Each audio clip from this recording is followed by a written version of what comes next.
Buenas noches, siendo las 21:15 horas acá en Chile y las 20:15 horas en Bolivia, vamos a dar inicio a este curso de electrocardiografía básica. Vamos a partir desde lo más sencillo, lo más simple dentro de lo que es la anatomía del corazón. Vamos a hablar un poco de la fisiología cardíaca del sistema de éxito conductor el día de hoy. Y bueno, tenemos estas 2 semanas para poder ir abarcando diversos temas, para poder ir paso a paso, adentrándonos dentro de lo que es el mundo de la electrocardiografía. Bueno, me presento, soy el doctor Patricio Correa Marful, soy médico cirujano de la Universidad Privada del Valle en Cochabamba, Bolivia. Actualmente trabajo en Chile, en CESFAM, en Centro de Salud Familiar, acá en Coltauco, en la sexta región. Y bueno, estoy encargado de dar este curso de electrocardiografía básica, donde vamos a abarcar diferentes temas durante estas 2 semanas. Bueno, dentro del temario son varios puntos que vamos a ver. Tenemos la anatomía cardíaca, electrofisiología, los conceptos básicos del electrocardiograma, los componentes básicos del electrocardiograma normal, las derivaciones del electrocardiograma, los componentes del trazado de este mismo, donde vamos a ver las ondas, los intervalos, los segmentos, y los 8 pasos para una correcta interpretación del electrocardiograma. Luego ya vamos a pasar a lo normal, donde están los ritmos sinusales. Vamos a ver los ritmos sinusales, las arritmias sinusales, bradicardias sinusales, taquicardias sinusales, los ritmos auriculares, tanto taquicardia auricular, aleteo auricular, mismo que flutter auricular, y la fibrilación auricular. Veremos también los bloqueos aurículos ventriculares, tanto los de primer grado, los de segundo grado. Recordar que se dividen en 4, tipo 1, tipo 2, está también el bloqueo aurículo ventricular de segundo grado 2-1, y el bloqueo aurículo ventricular de segundo grado de alto grado.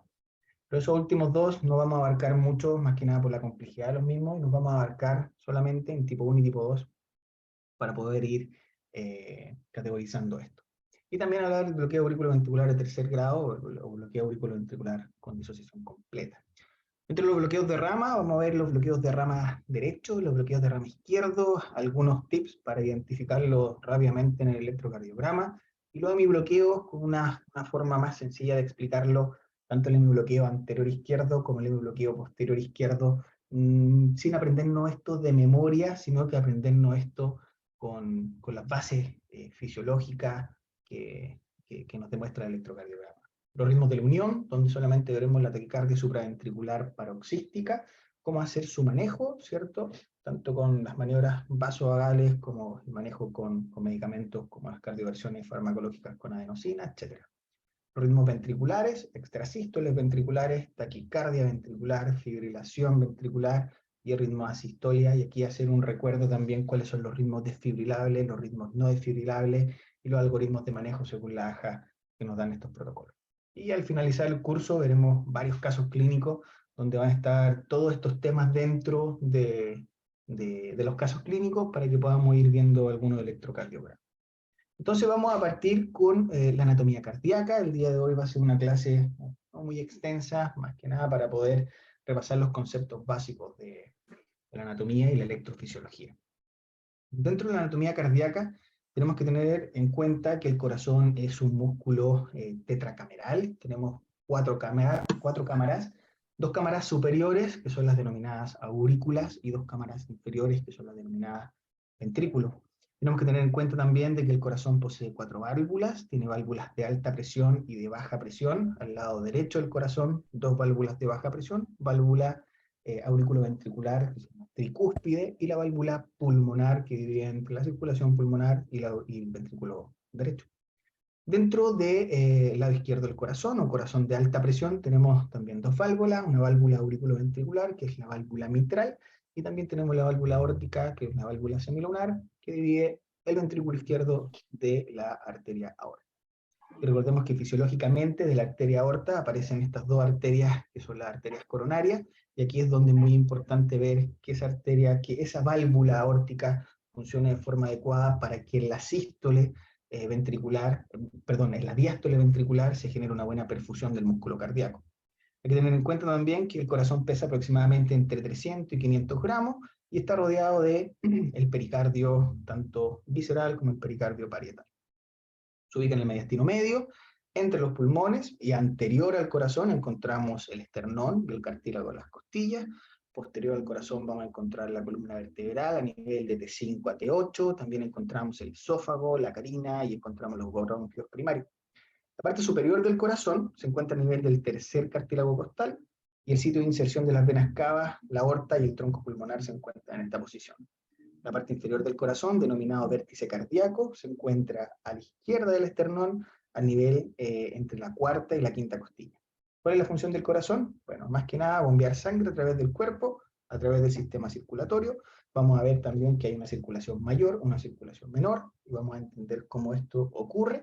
Y también hay que tener en cuenta que el corazón secreta algunas hormonas, por ejemplo, los péptidos natriuréticos auriculares, el péptido natriurético cerebral, tanto o el pro-BNP y el BNP, ¿ya? Y esto más que nada lo vemos cuando los pacientes tienen insuficiencia cardíaca, cómo se libera esto y por qué. ¿Por qué cuando los pacientes tienen estenosis, por ejemplo, de alguna de las válvulas aurículo-ventriculares, ya sea tricúspide o mitral, los pacientes tienen mayor diuresis? Vamos a entender cómo el péptido natriurético auricular se forma de mayor manera porque esta aurícula intenta presionar esta válvula y aumenta la presión dentro de la aurícula liberando estos péptidos natriuréticos.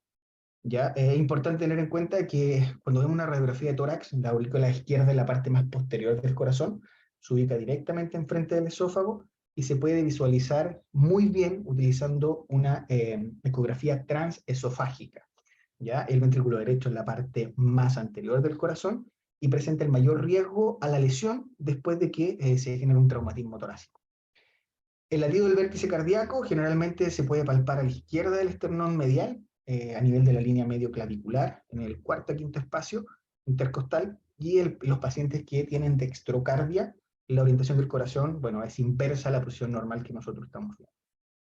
Dentro de las cámaras del corazón, recordemos que la aurícula derecha recibe la sangre desoxigenada a través de la vena cava superior, a través de la vena cava inferior y a través también del seno coronario. Pasa la sangre desde la aurícula derecha al ventrículo derecho, a través de la válvula tricúspide, y luego a través de la válvula pulmonar pasa la sangre del ventrículo derecho hacia la circulación pulmonar, llevando esto que sea la circulación menor. Luego de la circulación menor pasa la sangre a través de los pulmones por 4 venas pulmonares hacia la aurícula izquierda, y a través de la válvula auriculoventricular mitral pasa esta sangre al ventrículo izquierdo. Del ventrículo izquierdo, a través de la válvula aórtica, la sangre sale inyectada a través de la aorta, valga la redundancia, a poder hacer el intercambio gaseoso a nivel de todo el cuerpo y nuevamente volver a la circulación menor a través de las venas cavas, tanto inferior como vena cava superior. Ya es muy importante que cuando, por ejemplo, vemos una radiografía de tórax, la visión frontal y lateral, siempre pedimos radiografía PA y lateral. La visión frontal, el borde derecho está formado por la aurícula derecha, el borde izquierdo está formado por el ventrículo izquierdo y el apéndice auricular izquierdo, y el borde inferior está formado por el ventrículo derecho y el borde superior está formado por la aurícula y los grandes vasos. Cuando vemos una radiografía de tórax en proyección lateral, el borde anterior está formado por el ventrículo derecho y el borde posterior está formado por la aurícula izquierda y el ventrículo izquierdo. ¿Y por qué es tan importante saber esto? Porque cuando queremos hacer una ecografía transtorácica, mucha de la anatomía de la aurícula izquierda queda escondida, y por eso hacemos una ecografía transesofágica, sobre todo cuando tenemos pacientes con fibrilación auricular que es de tiempo prolongado, sostenido. Tenemos que ver si es que hay algún trombo o algún, ¿cómo se podría decir? Alguna formación dentro de esa aurícula que pudiese generar los problemas si es que hacemos una cardioversión. Hay que recordar también que el músculo cardíaco se divide en tres: en endocardio, que es la capa más interna de este corazón; el miocardio, que es la capa más gruesa, podríamos decir, la que tiene mayor número de miocardiocitos, donde aquí es donde se genera mayor problema cuando tenemos una lesión isquémica que nos genera alteración, porque hay parte de este corazón que deja de tener su movimiento normal. Y también tenemos el pericardio, que recordemos que está el pericardio fibroso y el pericardio paretal o visceral, y esto lo que hace, entre medio de estas dos capas, tener una cantidad de líquido pericárdico, puede hacer de que ese corazón se pueda mover libremente en cada latido a latido. Cuando tenemos problemas a nivel de este pericardio, por ejemplo, un aumento en el nivel de este líquido, podemos generar un taponamiento cardíaco, que vamos a hablar después también cómo verlo en el electrocardiograma a través de la alternancia eléctrica que podemos ver y con la disminución del voltaje de la onda, y tener en cuenta que un derrame pericárdico pequeño nos puede generar mucho problema. Siempre pensamos que el derrame pericárdico grande es lo que nos genera problemas, pero hay que tener en cuenta que el derrame pericárdico grande que se va estableciendo poco a poco en el tiempo puede ser menos lesivo para nuestro paciente que un derrame pericárdico pequeño que se pueda establecer de forma rápida, ¿ya? Entonces eso es importante que lo veamos después en el electrocardiograma. Luego de esto, recordar más que nada las arterias coronarias en esta parte, pensando en los problemas que nos pueden traer en el electrocardiograma. Hay que tener en cuenta que las arterias coronarias son dos. Tenemos la arteria coronaria derecha, la arteria coronaria izquierda, y dentro de las arterias coronarias siempre hay una dominancia en cuanto a las arterias coronarias. Por ejemplo, el 85% de la población, la arteria coronaria dominante es la arteria coronaria derecha. ¿Y por qué es tan importante? Porque la arteria coronaria derecha irriga el seno sinusal. Entonces, cuando tenemos, por ejemplo, una obstrucción de la arteria coronaria derecha que nos va a llevar a un infarto de ventrículo derecho, ¿cierto? Tenemos que tener en cuenta que el paciente puede tener trastornos del ritmo por isquemia que se puede generar a nivel del nodo sinoauricular. Entonces, un paciente que tenga clínica de infarto y que haga un bloqueo, hay que pensar de que el infarto es de corazón derecho, y recordar también que cuando hacemos el electrocardiograma convencional tenemos que hacer las derivaciones derechas, por ejemplo, B3R, B4R y las derivaciones de cara posterior para ver qué es lo que está pasando con nuestro paciente. Cuando son dominante izquierdo, por ejemplo, aproximadamente el 8% de la población es dominante izquierdo, y más que nada, bueno, las alteraciones en este sentido de la arteria circunfleja izquierda, donde los infartos se nos van a manifestar en derivaciones laterales bajas y derivaciones laterales altas, que las vamos a ver también en el transcurso del curso.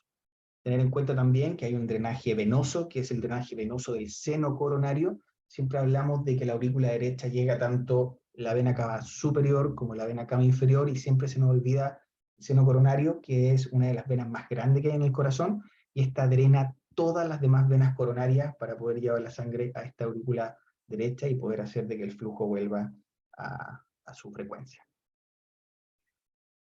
Dentro de la estructura del sistema de conducción cardíaco, el sistema de conducción es muy importante. Es un conjunto de nódulos y células de conducción especializada que van a iniciar y van a coordinar la contracción del músculo cardíaco. Y tenemos varios componentes. Tenemos el nódulo sinoauricular, que se encuentra en la pared superior de la aurícula derecha, en la unión donde entra o donde se une la aurícula derecha con la vena cava superior. Tenemos también el nódulo auriculoventricular, que está dentro del tabique auriculoventricular, está superior y está medial a la abertura del seno coronario a nivel de la aurícula derecha. Este es muy importante porque genera este retraso fisiológico entre la conducción auricular y la conducción ventricular, y esto hace de que haya un flujo rítmico en cuanto a la contracción auricular y ventricular. También tenemos el haz auriculoventricular, que es más conocido como el haz de His, que está directamente debajo del esqueleto cardíaco, dentro de la parte membranosa del tabique interventricular. Este también es una parte muy importante dentro de lo que es el sistema excitoconductor. Y tenemos las fibras de Purkinje, que se podría considerar unos miocitos modificados, que son fibras conductoras terminales que se encuentran a nivel del subendocardio para poder tener una alteración con menor frecuencia cardíaca, y ahí vamos a ir viendo cómo esto se va a ir manifestando. Dentro también de lo que es la fisiología cardíaca, tenemos que tener en cuenta el ciclo cardíaco. El ciclo cardíaco siempre lo dividimos en dos fases. Dividimos la fase de sístole, en la que este corazón bombea sangre desde el corazón hacia los órganos, y también tenemos una fase de diástole, en la cual este corazón se dilata, se relaja, se llena de sangre, y también, aparte de llenarse de sangre y de relajarse, lo que hace es perfundir el mismo músculo cardíaco gracias a la dilatación que se está generando. Algo muy importante también mencionar es que recordar de que el gasto de energía, el consumo de ATP, a nivel celular no ocurre en sístole, sino que ocurre en diástole. El gasto de energía mayor cuando relajamos nuestro músculo, donde estas fibras de actina y miosina pueden romper esta unión, y es ahí donde ocurre el gasto de energía. Entonces, el mayor gasto de energía que ocurre a nivel cardíaco es cuando se genera la diástole. Hay que tener en cuenta también de que la sístole y diástole, cada una se divide. Entonces, lo que hace que dé como resultado 4 fases del potencial de acción del músculo cardíaco.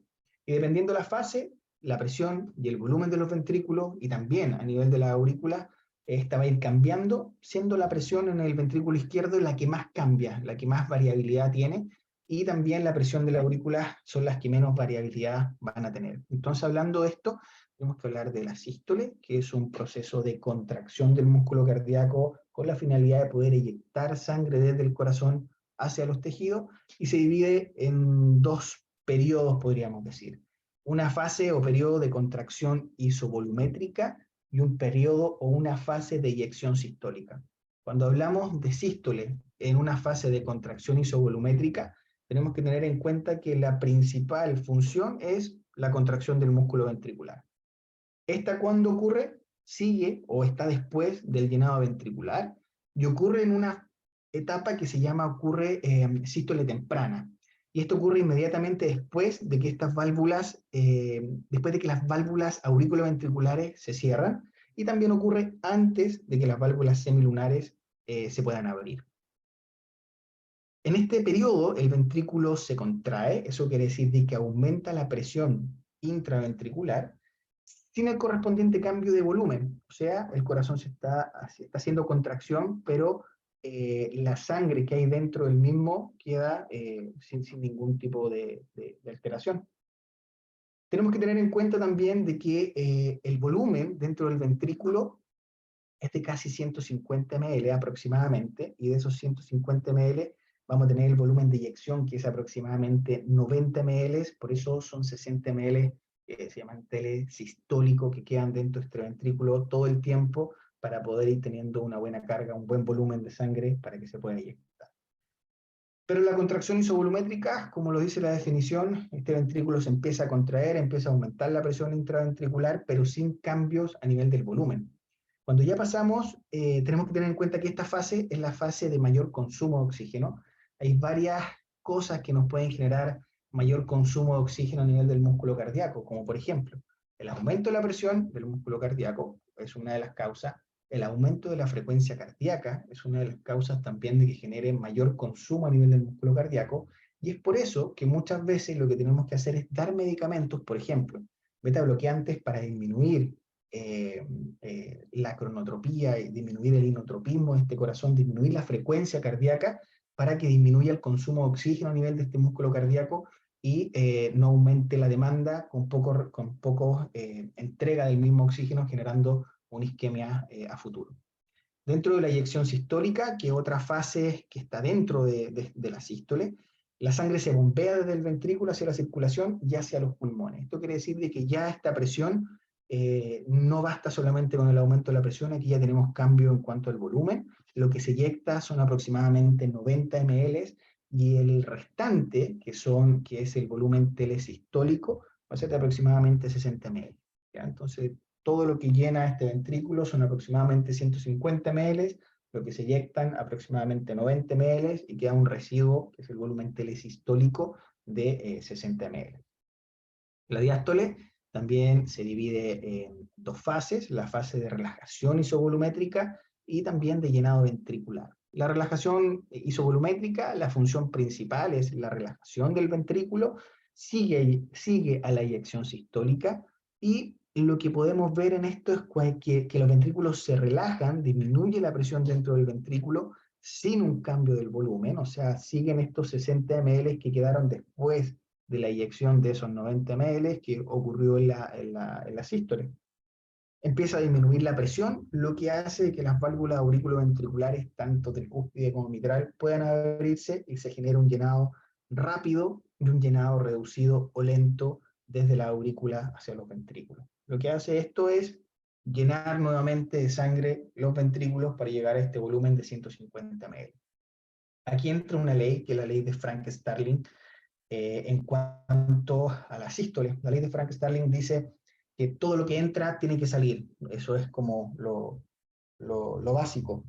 ¿Y qué quiere decir esto de que todo lo que entra tiene que salir? Tanto la precarga, que es todo lo que llega a este corazón, tiene que salir con la poscarga, ¿ya? Que es todo lo que sale de este corazón. Cuando la precarga es mayor, lo que se genera fisiológicamente es un estiramiento mayor de los cardiomiocitos a nivel del músculo cardíaco, y a mayor dilatación o a mayor, podríamos decir, mayor capacidad de estirarse estos cardiomiocitos, mayor va a ser la fuerza de contracción que van a realizar. Entonces esto hace de que a mayor precarga, mayor poscarga, ¿ya? Entonces la ley de Frank-Starling netamente es todo lo que entra tiene que salir. Y ahí tenemos que ver cuáles son las condicionantes de la precarga, cuáles son las condicionantes de la poscarga, que las vamos a ir viendo en el transcurso del curso. Como para tener en cuenta, durante la contracción y relajación isovolumétrica, todas las válvulas cardíacas van a estar cerradas y no hay periodo en que todas las válvulas del corazón estén abiertas. Entonces hay que tener en cuenta que solamente hay periodos donde esas válvulas pueden estar cerradas todas al mismo tiempo, pero en ningún momento todas las válvulas van a estar abiertas al mismo tiempo. Durante estados de aumento de la frecuencia cardíaca, un aumento de la frecuencia cardíaca, por ejemplo, durante el ejercicio, la duración de la diástole va a disminuir. Y recordemos lo que habíamos hablado, durante la diástole es cuando el músculo cardíaco se perfunde. A mayor frecuencia cardíaca, mayor consumo de oxígeno. A mayor frecuencia cardíaca se acorta el tiempo de diástole. Y al acortarse el tiempo de diástole, lo que va a hacer es que genere menor suministro de oxígeno al músculo cardíaco, y lo que va a hacer es que este corazón pueda entrar en isquemia y posteriormente a un estado de necrosis. Los pacientes que tienen arterias coronarias son estrechas, por ejemplo, debido a la aterosclerosis. Recordemos que la aterosclerosis se divide en muchas: aterosclerosis, arteriosclerosis, arteriolosclerosis, etcétera, que vamos a ver en el transcurso del curso. Estos pacientes van a experimentar dolor de pecho, sobre todo cuando hacen esfuerzo. ¿Por qué? Porque cuando hacen esfuerzo aumenta la resistencia. Hay una ley que se llama ley de Pau-Seullier, o una ecuación de Pau-Seullier, que dice que la resistencia vascular sistémica es inversamente proporcional al radio de una arteria elevado a su cuarta potencia. Esto quiere decir de que si tenemos una obstrucción de aproximadamente el 50%, vamos a tener un 1600% más de resistencia que una arteria que está dentro de lo normal, ¿ya? Entonces eso es súper importante.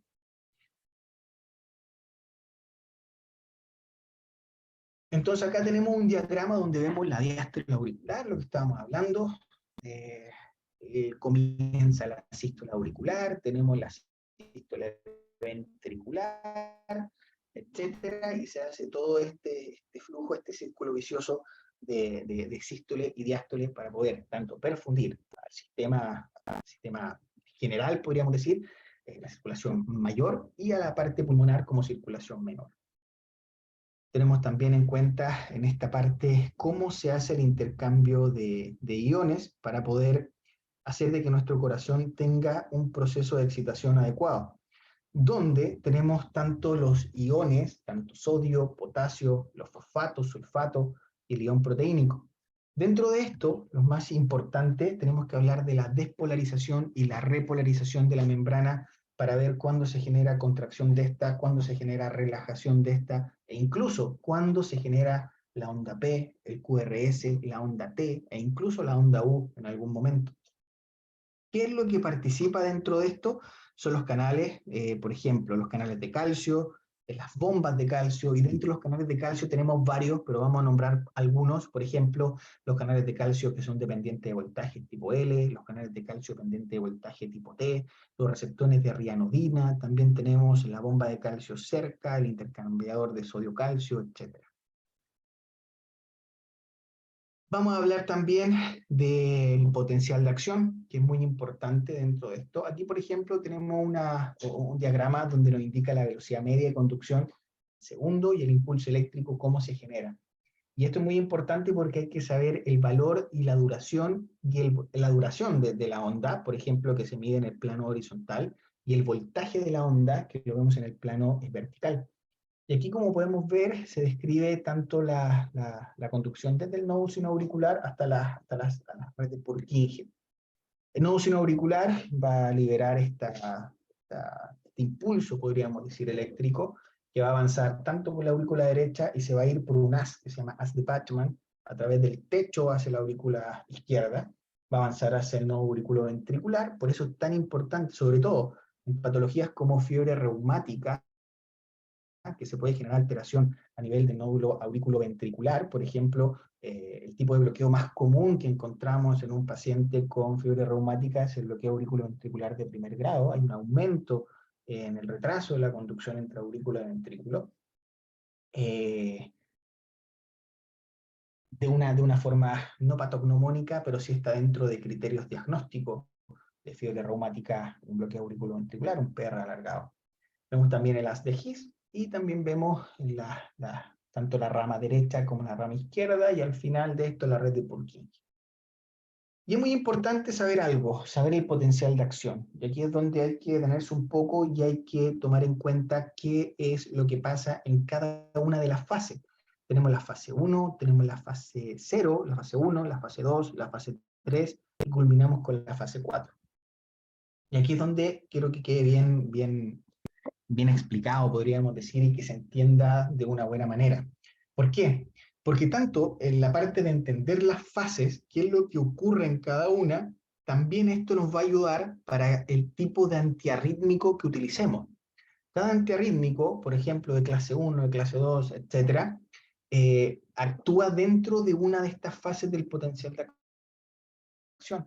Y el hecho de entender cómo se genera el potencial de acción nos va a ayudar también a entender el tipo de antiarrítmico que debemos utilizar. Por ejemplo, utilizar adenosina en un paciente que tiene una reentrada puede ser fatal, porque ¿qué hace la adenosina? Es bloquear el nódulo auriculoventricular. ¿Y qué vamos a hacer? Darle chance a esa reentrada, que generalmente se llama as de Kent, darle chance a esa reentrada para que pueda excitar de forma más rápida y llevarnos al paciente a una taquicardia ventricular, por ejemplo.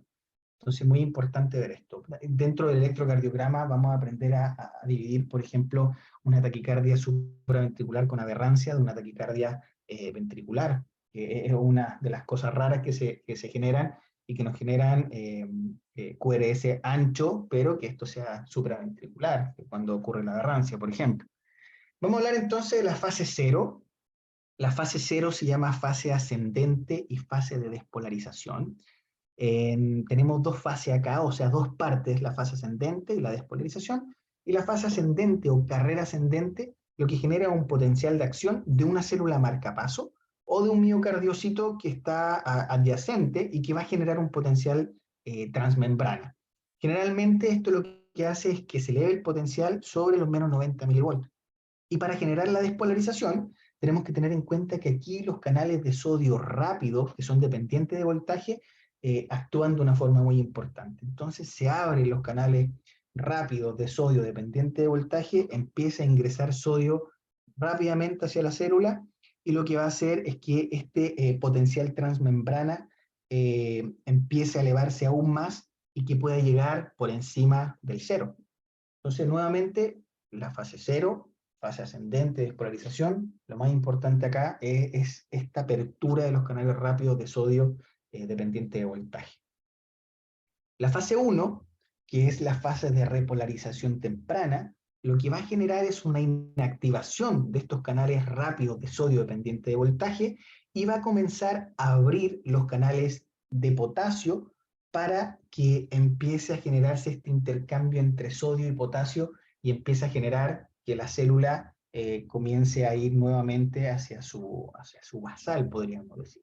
Entonces, nuevamente, fase 0, se abren los canales de sodio rápido, comienza a entrar mucho sodio dentro de la célula, se empieza a excitar la célula y comienza la fase ascendente, y cuando llega la fase 1, estos canales de sodio rápido se cierran y comienzan a abrirse los canales de potasio que intentan devolver el potencial de acción, a bajarlo hacia valores negativos. Cuando ocurre la fase 2, esta fase 2 es una fase de meseta. La fase de meseta lo que hace es que aún están estos canales de potasio abiertos, comienzan a salir, pero también se comienzan a abrir los canales de calcio que son los canales de calcio tipo L, que son dependientes de voltaje.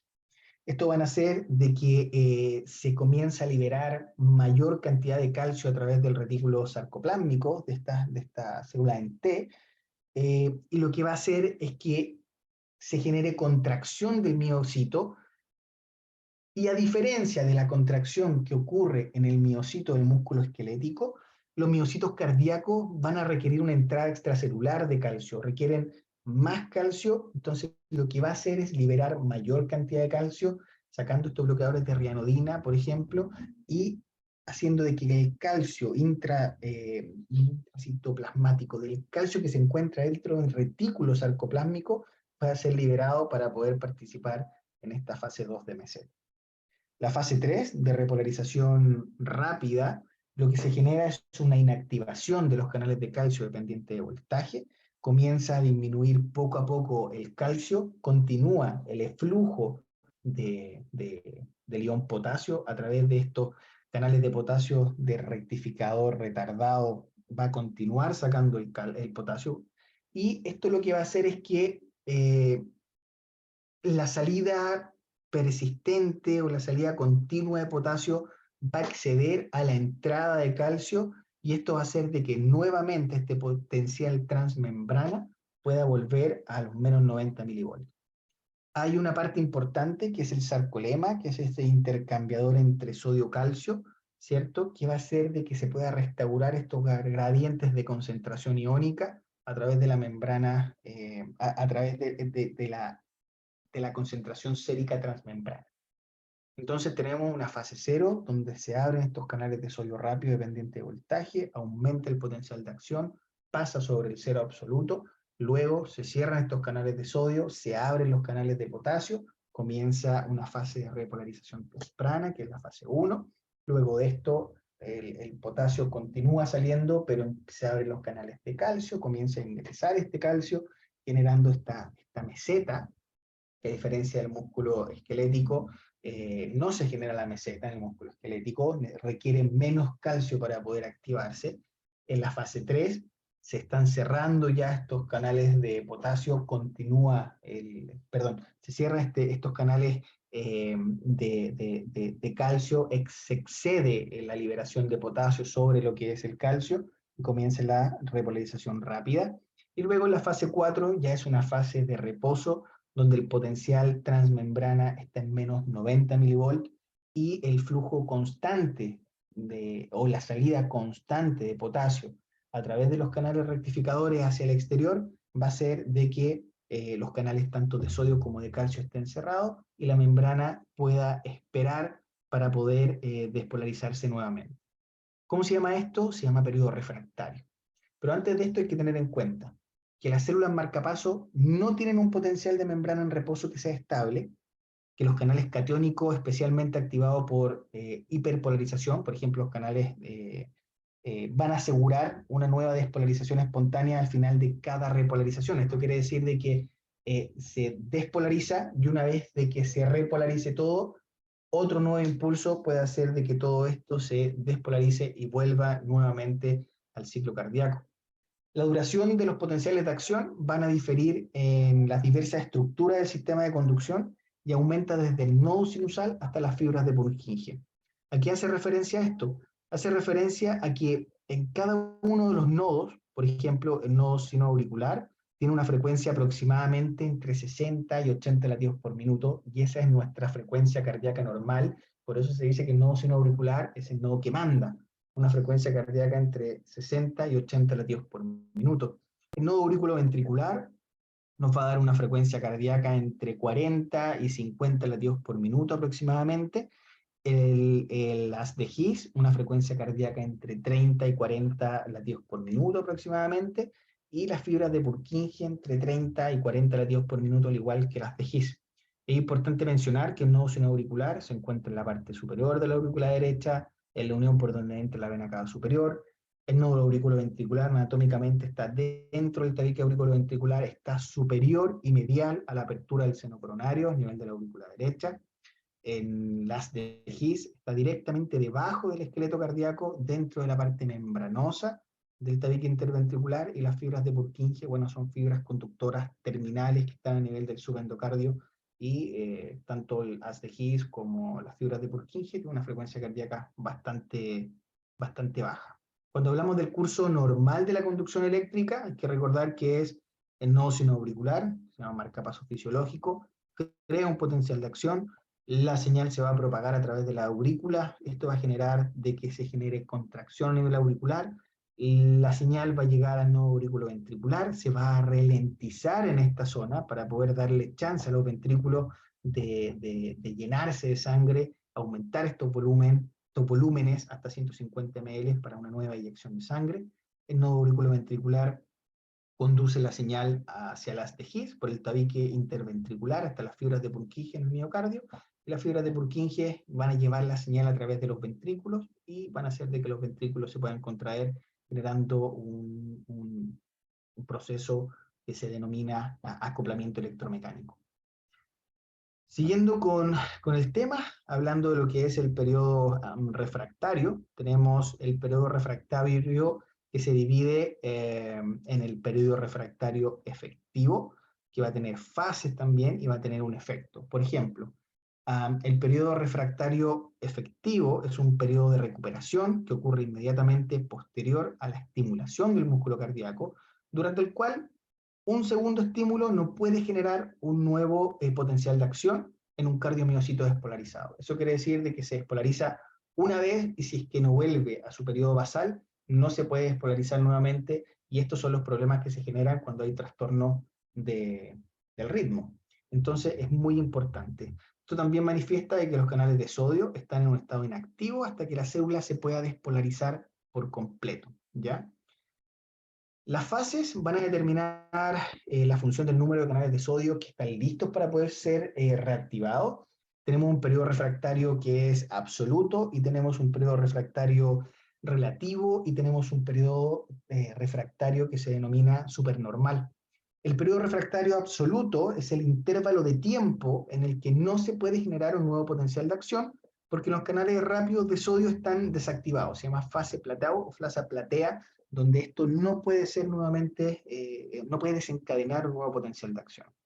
El periodo refractario relativo es el intervalo de tiempo en el que algunos canales de sodio pueden reactivarse, pero tienen un potencial de umbral más alto. Solo un impulso que sea fuerte puede desencadenar un nuevo potencial de acción de baja amplitud. Y esto es lo que nosotros intervenimos cuando hacemos la colocación de un marcapaso transcutáneo, por ejemplo, donde tenemos que ir viendo los miliamperios poco a poco hasta que podamos ver una espiga en el electrocardiograma que desencadene la respuesta de un QRS dentro del mismo. El periodo supernormal es un periodo de excitabilidad supernormal del miocardio durante la repolarización, y esto genera de que algunas partes del corazón estén excitadas y otras no estén excitadas, y esto puede generar problemas en nuestro paciente.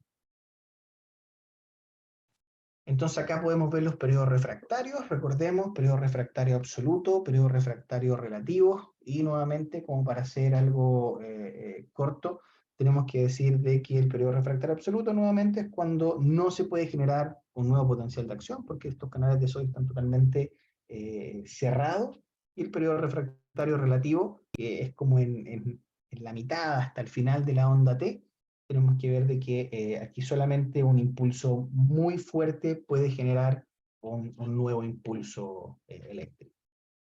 Es importante también ver cómo el corazón depende del sistema nervioso simpático y parasimpático, el sistema nervioso autónomo, donde tenemos el centro cardioacelerador, tenemos también a nivel del bulbo raquídeo el centro cardioinhibidor, y todo esto por el nervio vago derecho y también por los nervios simpáticos que pueden generar un tipo de alteración. ¿Dónde vemos esto? Sobre todo cuando buscamos los vasoreceptores, los quimiorreceptores o los receptores de alta presión en la aurícula, en el callado aórtico o en los senos coronarios, que nos van a indicar de que a mayor estimulación va a haber mayor estimulación, por ejemplo, mayor dilatación de estos senos, que van a identificar aumento de la presión arterial, mandan un impulso nervioso hacia el centro cardioacelerador, y lo que va a hacer este centro cardioacelerador es inhibir el sistema simpático, generando disminución de la frecuencia cardíaca, disminución de la presión arterial, etc.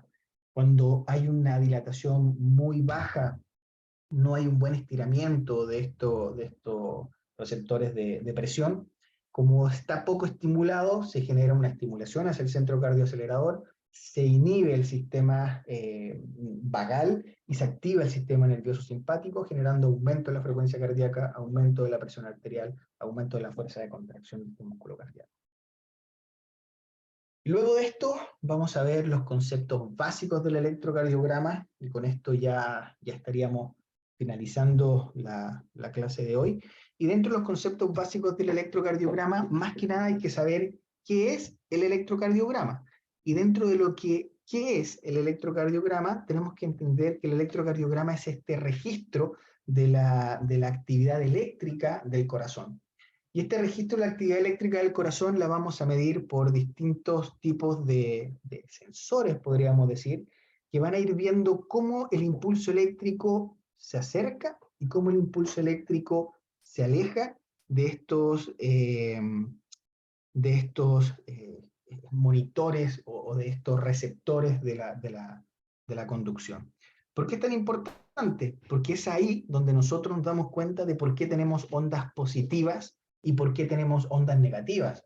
¿Por qué cuando vemos un ABR positivo en el electrocardiograma decimos de que el electrocardiograma no está bien tomado? ¿Por qué cuando vemos una onda en ABR, ondas negativas, nos damos cuenta de que el electrocardiograma está bien tomado? ¿Ya? Entonces, recordar, las ondas negativas se alejan del receptor y las ondas positivas se acercan hacia nuestro receptor. ¿Ya? Por eso es tan importante entenderlo de esa forma. Y nuevamente en este concepto nos dice que el nodo seno auricular, una frecuencia entre 60-80, 60-100, que es el paciente eucárdico, la unión auriculoventricular entre 40 y 60, y ya las ramas de His y la red de Purkinje son frecuencias cardíacas menores a 40. ¿Ya? Tenemos que ver también de que el papel del electrocardiograma es sumamente importante. ¿Por qué? Porque cada cuadradito pequeño mide en cuanto al voltaje y mide también en cuanto al tiempo. El tiempo lo vamos a ver en la línea horizontal y el voltaje lo vamos a ver en la línea vertical. En cuanto al tiempo, cada cuadradito pequeño nos va a indicar que es 0.04 segundos, y 4 cuadraditos pequeños, mentira, 5 cuadraditos pequeños nos van a indicar 0.2 segundos. Esto es muy importante para ver los valores normales en tiempo de cada onda, de cada segmento y de cada intervalo. Por ejemplo, un aumento en el intervalo PR mayor a 0,20 nos va a indicar de que el paciente está cursando con un bloqueo auriculoventricular, y ahí tendremos que ver si es que este va aumentando en cuanto al tiempo o va disminuyendo en cuanto al tiempo, y si conduce o no conduce a un complejo QRS. Luego de esto, cuando vemos en la amplitud, o sea, en el plano vertical, tenemos que tener en cuenta de que cada cuadradito pequeño se va a considerar un milivolt, y estos 5 cuadraditos pequeños en el plano vertical nos van a indicar 5 milivolts. Entonces tenemos que ir calculando cuántos milivolts tiene, por ejemplo, la onda P, cuántos milivolts tiene mi complejo QRS. Por ejemplo, cuando hacemos los criterios de Sokolov, tenemos que ver cuánto mide la onda R cuánto mide la onda S, por ejemplo, de B1 y B2, más la onda R de B5 o de B6, para ver si es que tenemos criterios de hipertrofia, etc. ¿Ya? Tenemos que tener en cuenta también la velocidad del trazado, y tenemos que tener en cuenta también el tiempo en el cual vamos a tomar el electrocardiograma. Recuerden que el electrocardiograma es como tomar una foto a ese corazón, y esa foto de ese corazón lo que hace es ver lo que está pasando en ese momento. Muchas veces clínicamente detectamos una frecuencia cardíaca, por ejemplo, alterada, paciente arrítmico, donde la frecuencia cardíaca, la auscultación es mayor a la frecuencia cardíaca que podemos palpar a nivel, por ejemplo, de la arteria radial, y eso es muy indicativo de que el paciente está con una fibrilación auricular. Otro ejemplo, cuando nosotros clínicamente tomamos el pulso o auscultamos los latidos cardíacos y hay un latido cardíaco que se pierde, nosotros pensamos en una extrasístole ventricular, por ejemplo, con una pausa compensatoria, pero cuando hacemos el electrocardiograma, está normal, sin tener esta pausa compensatoria o esta extrasístole en el electrocardiograma, lo más probable es que en ese momento que hicimos no se detectó y lo que hay que hacer es un holter de arritmia de 24 horas para poder detectarlo como corresponde. Entonces, dentro de lo que vimos hoy fue la anatomía cardíaca, la electrofisiología y los conceptos básicos del electrocardiograma para que mañana ya podamos seguir avanzando en cuanto a los componentes básicos del mismo, a las derivaciones y a los componentes del trazado del electrocardiograma, que ya es un poco más amplio, pero teniendo en cuenta la anatomía cardíaca, la electrofisiología con el sistema de éxito conductor, de cómo funciona la fase 1, cómo funciona la fase 2, la fase 0, 3 y 4, se nos va a ir haciendo más fácil después cuando vayamos avanzando en el curso. ¿Alguna duda, alguna consulta, algo que no haya quedado claro por el momento?